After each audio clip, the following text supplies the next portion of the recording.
उत्तर प्रदेश में देश के खिलाफ नारा नहीं लग सकता है। अतीक के पक्ष में नारा लगाना देशद्रोह है। वो आईएसआई का एजेंट था और देश के खिलाफ षड्यंत्र कर रहा था।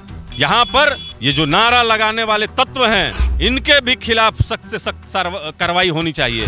लेकिन ये सरकार, वर्तमान की सरकार, ये सब नहीं करेगी। हम लोग तो बराबर कहते हैं कि देखिए, बिहार में भी गाड़ी पलटनी चाहिए, अपराधियों का इनकाउंटर होना चाहिए, अपराधियों में खौफ होना चाहिए।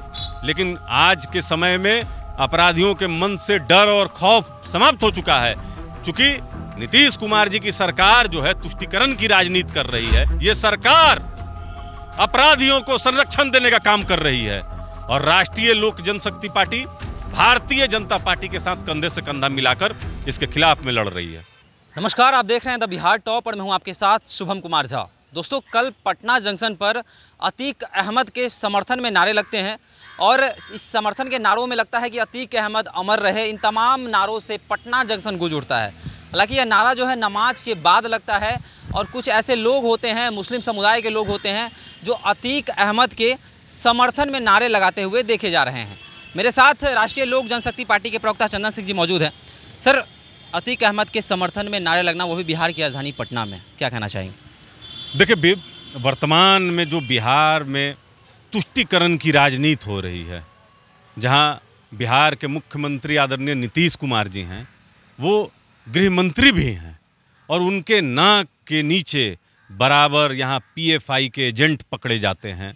आप चल जाइए कोसी के बेल्ट में, वहाँ कई तरह के घटना होती है। बिहार में अतीक अहमद के समर्थन में नारे लगते हैं। कौन अतीक अहमद?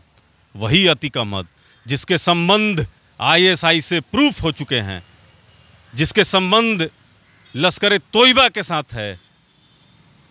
उसके पक्ष में नारा लगने का मतलब आप समझते हैं कि बिहार कहीं ना कहीं आतंकवादियों का एपिक सेंटर बनता जा रहा है। और ये तुष्टीकरण की राजनीति जनता दल यूनाइटेड और राष्ट्रीय जनता दल जो कर रही है, बिहार के डिप्टी सीएम ने क्या कहा? अतीक जी, ये ओसामा जी, अतीक जी वाला जो कल्चर है ना, वह छोड़ना पड़ेगा।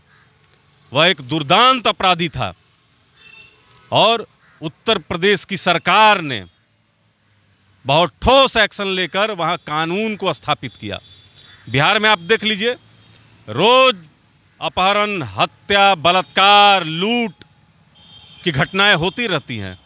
मुख्यमंत्री के हाथ से कानून व्यवस्था फिसल चुका है। सरकार का जो इकबाल होता है वो समाप्त हो चुका है। प्रशासन देखिए, कल जिसने नारेबाजी की उसको उसकी पहचान कर ली, चिन्हित कर लिया, धारा 144 लगा दिया गया, लेकिन अभी तक गिरफ्तारी नहीं हुई। क्या मंशा है? मंशा क्या है? मंशा वोट बैंक की राजनीति है।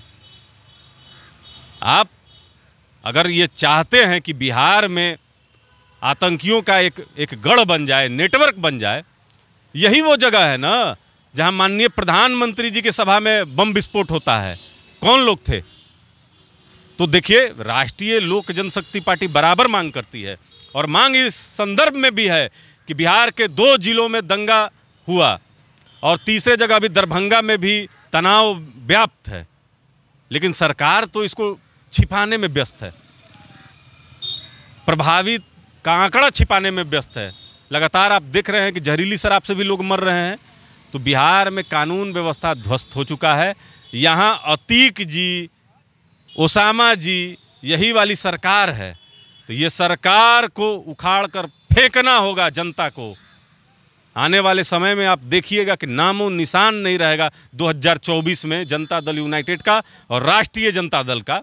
यहाँ केंद्रीय एजेंसियों से जांच करने की ज़रूरत है मेरे हिसाब से, कि यहाँ पर केंद्र द्वारा एजेंसी आए और इन सब घटनाओं की जांच करे कि लगातार आखिर क्यों पूरे देश भर में आप चले जाइए जहाँ भी, वहाँ बिहार के आपके ऐसे तत्व आपको मिल जाएंगे जो यहाँ से पोषित हो रहे हैं।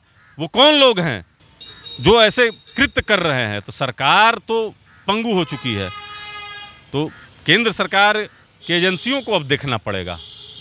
बिहार की राजधानी पटना में हम लोग अभी हैं और पटना से ऐसा नारा लगना अभी ईद के मौके पर तो क्या लगता है कि कोई गिरोह काम कर रहा है पटना जैसे राजधानी जैसे बड़े शहर में? देखिए, हम लोग तो बराबर बोल रहे हैं कि कोई माहौल को ख़राब करना चाहता है। ख़राब वही लोग करना चाहते हैं जिनकी मंशा है कि यहाँ वोट बैंक की पॉलिटिक्स किया जाए। भारतीय जनता पार्टी ने ऐसा क्या काम किया है?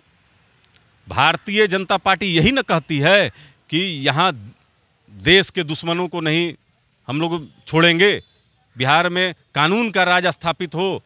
हम लोग तो बराबर कहते हैं कि देखिए, बिहार में भी गाड़ी पलटनी चाहिए, अपराधियों का इनकाउंटर होना चाहिए, अपराधियों में खौफ होना चाहिए।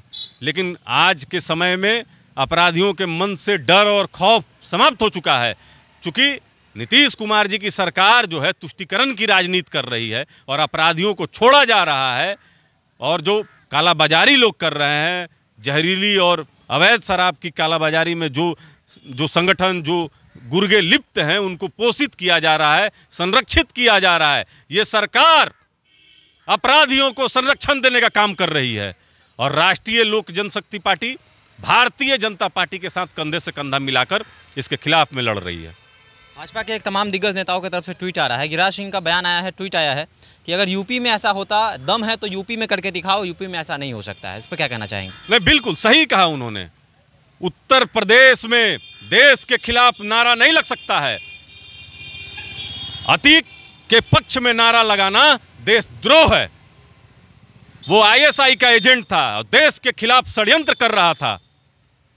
यहां पर ये जो नारा लगाने वाले तत्व हैं, इनके भी खिलाफ सख्त से सख्त कार्रवाई होनी चाहिए। इनको पकड़कर जेल के अंदर में डालना चाहिए और 3rd डिग्री इस्तेमाल करके इसे उगलवाना चाहिए कि कहीं ये आईएसआई का स्लीपर सेल तो नहीं है। लेकिन ये सरकार, वर्तमान की सरकार, ये सब नहीं करेगी। तुष्टीकरण की राजनीति करेगी, मंडल बनाम कमंडल करेगी। यहाँ न्याय नहीं मिलने वाला है। जब सत्ता परिवर्तन होगा तो आप देखिएगा कि ऐसे जो आपराधिक किस्म के जो लोग हैं वह बिहार से पलायन कर जाएंगे। माफिया के समर्थन में नारे लगते हैं पर प्रशासन के द्वारा अभी तक कार्रवाई नहीं की गई है, इसको किस प्रकार देखते हैं? देखिए, प्रशासन तो पंगु है। प्रशासन के हाथ में सरकार के द्वारा चूड़ी पहना कर रख दिया गया है। अगर प्रशासन मुक्त रहता तो अभी तक कार्रवाई हो जानी चाहिए थी, उसको अरेस्ट करना चाहिए था और उसको जेल के अंदर में डालना चाहिए था। कई घटनाएं देखिए, पूर्णिया वगैरह में तो मंदिर तक में आग लगा दे रहा है लोग। यहाँ रोहिंग्या को बसाने का काम किया जा रहा है सिर्फ वोट बैंक की राजनीति के लिए। हम तो बराबर कह रहे हैं कि इन लोग जितना समय इफ्तार में दे रहे हैं, उतना समय अगर बिहार में अगर शांति व्यवस्था, सद्भावना बनाने में अगर लगाते तो ज़रूर कोई ना कोई अच्छा काम होता। देख सकते हैं दोस्तों, साफ तौर पे चंदन सिंह का बयान है कि जो भी ये नारे लगाए जा रहे हैं, यह देशद्रोह है और राष्ट्रीय लोक जनशक्ति पार्टी इसका विरोध करती है। और ऐसे नारे जो हैं पटना जैसे राजधानी जैसे जगहों पर, शहरों में नहीं होनी चाहिए थी। और प्रशासन पे भी इन्होंने सवाल उठाया है। तो आप इस विषय में क्या सोचते हैं, आप हमारे कमेंट बॉक्स में बता सकते हैं। देखते रहें द बिहार टॉप। धन्यवाद।